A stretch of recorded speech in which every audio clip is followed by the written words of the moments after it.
গরুকে কারা অপমান করছে, মুসলমানরা নাকি হিন্দুরা? গরু যদি মা হয়, বলুন তো গরুর ছেলে মানে বাছুরটা কে হবে? ছোট ভাই হবে। মার পেটে যে হয় সে তো ভাই হয়। এবার বলুন, গরুর বাছুর হলে বাছুরটা যদি আমার ছোট ভাই হলো, 21 দিন পরে গিয়ে প্রথম দোয়াটা কতদিন দেন? কতদিন পরে দেন? 21 দিন না?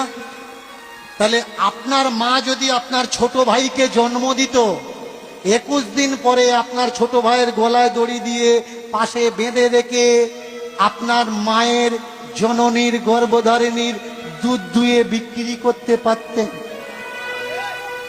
আমাকে বলবেন না যে আমি হিন্দু ধর্মের অপমান করছি। আমি প্রশ্ন করছি, আমি জানি না, আমি অবোধ শিশু। আপনাদের কাছে জানতে চাচ্ছি কোনটা করা উচিত আর কোনটা করা উচিত নয়। বলুন তো, গরু যদি আমাদের মা হবে, অনেকে বলে গরু দুধ দেয়, গরু দুধ দেয়। ভালো করে শুনুন, গরু কখনো দুধ দেয় না। বাছুরকে বেঁধে, গরুকে বেঁধে আমরা দুধ বের করে নিই।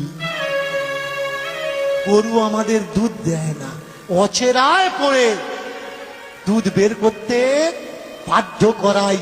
আর যদি দুধ না দেয়, লাথি মারে আমরা কি করি?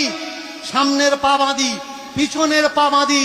বলুন, যাকে মা বলে ডাকছেন, এই ব্যবহারটা যার সঙ্গে দিচ্ছেন, সত্যি কি ঠিক ব্যবহার দিচ্ছেন? এবার বলুন তো, যাকে মা বললেন, এটা আমার মা, চলে যাবেন ইউপির দিকে, বিহারের দিকে। যোগী সরকার বন্ধ করে দিয়েছে গরু কেনা বেচা।